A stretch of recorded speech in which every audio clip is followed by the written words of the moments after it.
नमस्कार, मैं हूं तनिष्का चौरसिया और आप देख रहे हैं एलआर न्यूज। चलिए जानते हैं कुछ खास खबरें।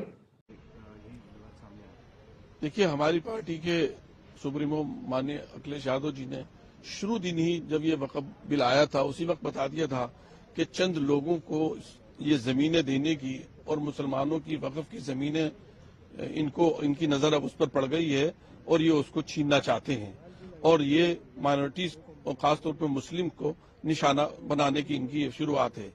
जैसे उन्होंने कहा था माननीय अध्यक्ष जी ने, वैसे ही हुआ।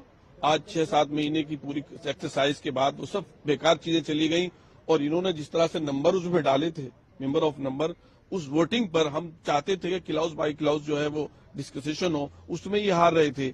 जो लोग स्टेक होल्डर्स आए थे वो अपोज कर रहे थे, रिजेक्ट कर रहे थे बिल को, उसमें ये हार रहे थे। तो इनकी समझ में कुछ नहीं आया। इन्होंने कहा कि इलेक्शन, अभी अगर इलेक्शन ही के जरिए से क्लोज बाय क्लोज नहीं करना था, इलेक्शन के जरिए से करना था, तो कमेटी ही काहे के लिए बनाई थी, उसी दिन कर लेते इलेक्शन। लेकिन ये जो देश का जो पैसा बर्बाद हुआ, वो इतनी जगहों पर, इतने स्टेट पर हम लोग गए, भागे दौड़े, अपने बच्चों को नहीं देखा, कंस्टिट्यूंसी को नहीं देखा, ये नहीं देखा, वो नहीं देखा कि वक्फ का ये धोखा देने की बात है। और ये भाजपा और उसके अलायंस जितने भी हैं, ये धोखा देने के जरिए से ही इख्तिदार में आए हैं और ये जो शपथ लेते हैं उसी के खिलाफ करते हैं। और इस अमेंडमेंट बिल से बहुत से चेहरों को हमने पहचाना है जो बजाहिर सेकुलर लगते हैं, लेकिन उनकी मानसिकता लालच है, उनकी मानसिकता जो है वो खुद गर्जी है और वो पहचान लिए गए हैं। चाहे वो जिन बैसाखियों के साथ, वो वही लोग हैं जो इनको कभी बुरा भी कहते थे, फिर इनके साथ भी खड़े हैं और वो इस मौके पर पता चल गया कि वो कितने जो है वो सच्चाई के साथ हैं और कितने खिलाफ हैं। पिछली बार जब आपने प्रेस कॉन्फ्रेंस करी तो आपने एक लेटर लिखा, स्पीकर को एड्रेस करते हुए आपने जो लेटर लिखा था उसका क्या संज्ञान लिया गया? नहीं, बिल्कुल उस पर जो है वो नहीं किया गया। ये तय हुआ था माफ कीजिएगा, ये तय हुआ था कि 15 दिन में 1-2 मीटिंगें होंगी सिर्फ, लेकिन उसके बावजूद जो है वो इतनी जल्दी मीटिंगें बुलाई गई, फॉरेन ट्रिप अदर स्टेट में रखे गए और उसके बाद फिर रात में एजेंडा चेंज हो गया और सुबह ही को जो है वो, ये सब क्या है? ये सिर्फ तानाशाही है। ये सिर्फ मुल्क के आवाम की आंखों में धूप झोलना है, धूल झोंकना है और लोगों को बेवकूफ बनाने की कोशिश है।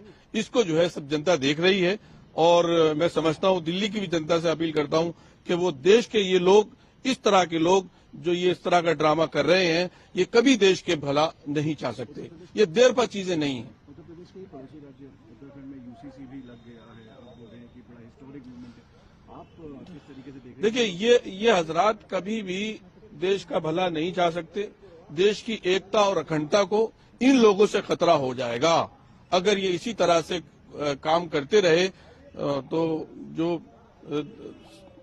दूसरे वर्ग के लोग हैं, जब उन्हें ये लगेगा कि वो उनका हक मारा जा रहा है, संविधान में उनके लिए जो हकूक दिए गए हैं उसको खत्म किया जा रहा है, तो जाहिर सी बात है वो प्रोटेस्ट करेंगे। आपकी प्रश्न मेरा रहेगा, जिस तरीके से आज मल्लिकार्जुन खड़गे ने कहा कि क्या महाकुंभ में डुबकी लेने से क्या गरीबी घटती है, क्या ये उन्होंने सरकार के ऊपर निशाना साधा आज अपनी रैली में और उस पर भी सरकार ने बोला है कि ये सनातन के खिलाफ बोल रहे हैं मल्लिकार्जुन खड़गे जो आपके इंडिया अलायंस में, जिस तरीके से इसके ऊपर भी सियासत कर रही है क्योंकि आप उत्तर प्रदेश से खुद आते हैं, आप क्या? नहीं, देखिए, किसी इबादत के करने न करने से इससे हम वो नहीं कर सकते।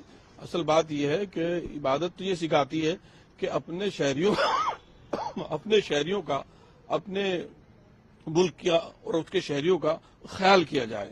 लेकिन इबादत का तरीका एक अलग है, किसी इबादत के तरीके को हम वो नहीं कहते। लेकिन ये कि बहरहाल जो शहरी हुकूक हैं, जो एक दूसरे के लिए